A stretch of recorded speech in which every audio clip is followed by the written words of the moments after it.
అందరికీ నమస్కారం. ఢిల్లీ ఎండల్లో పత్రికా కాన్ఫరెన్స్ నాకు చాలా సంతోషంగా ఉంది. నడిబొడ్డులో 2 మాటలు చెప్పేదానికి.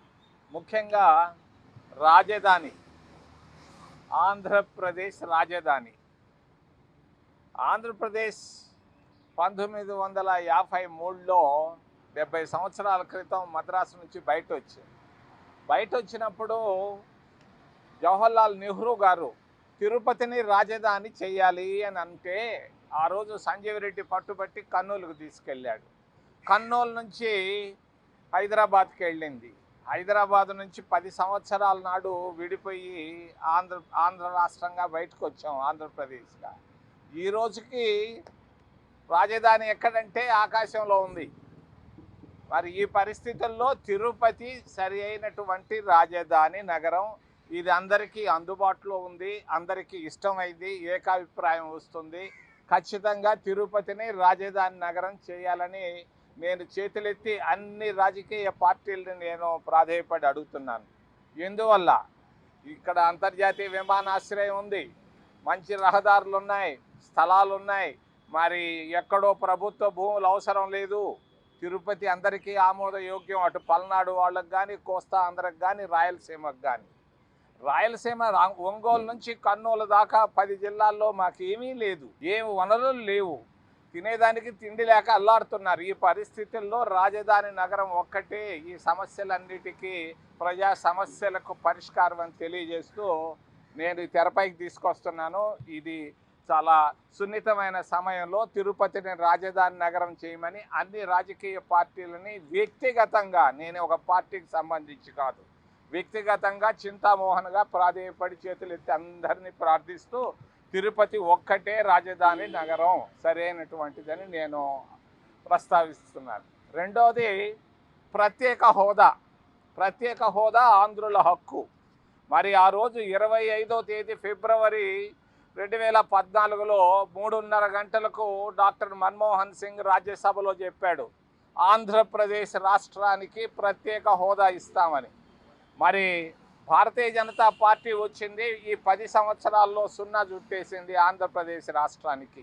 ఆంధ్రప్రదేశ్ ఈరోజు అప్పుల ప్రదేశ్గా ఉంది, ఆర్థికమైనటువంటి చిక్కుల్లో ఉన్నారు. ఈ చిక్కుల్లో నుంచి బయటికి రావాలి అని అంటే ప్రత్యేక హోదా ఒక్కటే ఆంధ్రప్రదేశ్ రాష్ట్రానికి మోక్షం. అసలు ప్రత్యేక హోదా అంటే ఏంది చాలా మందికి తెలియదు. అయ్యా ట్యాక్సులు ఉండవు, పరిశ్రమలు వస్తే కూడా వాళ్ళకి రిబేట్లు ఇస్తారు, ట్యాక్సులు వాళ్ళకి పూర్తి ఎగ్జంప్షన్లు ఉంటాయి, వస్తువుల ధరలు కూడా తగ్గుతాయి. మరి నిరుద్యోగ సమస్య పరిష్కారం అవుతుంది. ఆంధ్రప్రదేశ్ రాష్ట్రం ఈరోజు అప్పుల్లో, లక్షల కోట్ల అప్పుల్లో నుంచి బయటపడాలంటే మోక్షం, సూక్ష్మమైనటువంటి మోక్షం ప్రత్యేక హోదా. ఈ ప్రత్యేక హోదా రావాలంటే ఒక్క కాంగ్రెస్ పార్టీతోనే సాధ్యం. రాహుల్ గాంధీ గారు చాలాసార్లు చెప్పారు, మేము ప్రత్యేక హోదాని మొట్టమొదటిగా సంతకం పెడతాము ఆంధ్రప్రదేశ్ రాష్ట్రానికి అని చెప్పారు. కాబట్టి నేను అన్ని రాజకీయ పార్టీలకి ఇంకొక వారంలో అన్ని రిజల్ట్స్ రాబోతున్నాయి.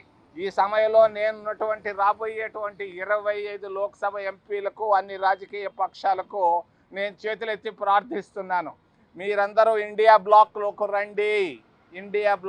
రండి. ప్రభుత్వాన్ని మేము ఏర్పాటు చేయబోతున్నాం. ఈ ప్రభుత్వంలో మీరు చేరితే రాష్ట్ర సమస్యలన్నీ తీరిపోతాయి. ఆంధ్రప్రదేశ్ సస్యశ్యామలమైనటువంటి ఆంధ్రప్రదేశ్ రాష్ట్రంగా కాంగ్రెస్ పార్టీ తీర్చిదిద్దుతుందని తెలియజేస్తూ అన్ని రాజకీయ పార్టీలను నేను ఇండియా బ్లాక్లోకి రమ్మని నేను చేతులెత్తి ప్రార్థిస్తూ ఏదైనా ప్రశ్నలు ఉంటే అడగమని మిమ్మల్ని ప్రార్థిస్తున్నా. సరే, గెలిచే వాళ్ళలో బీజేపీ కూడా ఉండొచ్చు, వాళ్ళు 6 పోటీ చేశారు, మరి వాళ్ళని కూడా ఇండియా బ్లాక్లోకి రమ్మంటున్నారు. అయ్యా రాష్ట్ర ప్రయోజనాలు మిన్న, రాష్ట్రాన్ని మనం కాపాడుకోవాలి. ఆంధ్రప్రదేశ్ రాష్ట్రం చాలా క్లిష్టమైన పరిస్థితుల్లో ఉంది. మేము అడుగుతున్నది బీజేపీకి ఒక్క సీటు కూడా రాదు. ఆయన కూడా ఏదో అనుకుంటున్నాడు రాజంపేటలో, ఆయన కూడా రాడు. రాబోయే ఆ బీజేపీ కాకుండా మిగిలిన పార్టీలన్నీ వస్తే ఆంధ్రప్రదేశ్ రాష్ట్రం సస్యశ్యామలం అవుతుంది. అంటే గతంలో తిరుపతి రాజధాని మీద మీరు చేసిన కామెంట్ పట్ల కూడా మీరు మళ్ళీ అధిష్టానం ఏ నిర్ణయం తీసుకుంటే ఆ నిర్ణయాన్ని కట్టుబడి ఉంటారని అన్నారు కదా, దానిపైన మళ్ళీ మీరు ఇప్పుడు అయ్యా ఇప్పుడు ప్రజాస్వామ్యంలో వ్యక్తిగత స్వేచ్ఛ ఉంది, మాట్లాడే స్వేచ్ఛ ఉంది. ఆ స్వేచ్ఛతోనే పత్రికా స్వేచ్ఛ ముందొచ్చారు. ఇది నా అభిప్రాయం, ప్రజల అభిప్రాయం. అందరూ కోరుకుంటున్నారు. అన్ని పార్టీలతో నేను మా పెద్దలందరితో నేను మాట్లాడి వాళ్ళని కన్విన్స్ చేస్తాను. అంతకుముందు అగ్రిమెంట్ అంటున్నారు, అంగీకారం. శ్రీబాగ్లో కూడా అగ్రిమెంట్ జరిగింది మద్రాసులో, అమృతాంజనం ఆఫీసులో. అది కూడా ఏం జరిగినా అంగీకారాలు, అది అంగీకారమే. కానీ నేను తెలియజేస్తున్నాను, 10 ఏళ్ళు అయిపోయింది, క్యాపిటల్ లేదు, ఆకాశంలో ఉంది ఆంధ్రప్రదేశ్కి. ఈ సమయంలో తిరుపతి ఒక్కటే మంచిది. అన్ని అనుకూలమైన పరిస్థితులు ఉన్నాయి, వాతావరణం ఉంది, నీళ్లు ఉన్నాయి, మరి కావాల్సినటువంటి భూమి ఉంది, కష్టాలు లేవు. ఇప్పుడు రాజకీయాలు పక్కన పెట్టి తిరుపతిని గురించి ఆలోచించమని రాజకీయ పార్టీలన్నింటినీ నేను చేతులెత్తి ప్రార్థిస్తాను. సార్ మరి గెలవబోయే పార్టీల్లో టీడీపీ, జనసేన కూడా ఉంటారు. వాళ్ళని మీరు ఆహ్వానిస్తున్నారా? అది మీ ఆహ్వానమా, కాంగ్రెస్ పార్టీ ఇండియా కూటమి ఆహ్వానమా? అదే నేను తమిళనాడులో కూడా ఇప్పుడే ఈరోజే మాట్లాడా. మరి అన్ని పార్టీలను నేను అడుగుతున్నా, ఏది ప్రతిపక్షంలో ఉన్న పార్టీలు కూడా మాకు అవసరం. ఈరోజు ఫుల్ సపోర్ట్ కావాలి. పివి నరసింహారావు ప్రధానమంత్రిగా ఉన్నప్పుడు మేము ప్రతి పార్టీ దగ్గర పోయి అడుక్కున్నాం. ఆ రోజు 232 సీట్లు ఉంటే ఇంకొక 40 సీట్ల కొరకు మాకు ఏదన్నా అవసరం వస్తే రావచ్చు. వచ్చినప్పుడు మేము అన్ని పార్టీలని నేను అడుగుతున్నా, వ్యక్తిగతంగా అడుగుతున్నా. అవసరమైతే మా పార్టీ తరఫున కూడా నేను మాట్లాడిస్తాను.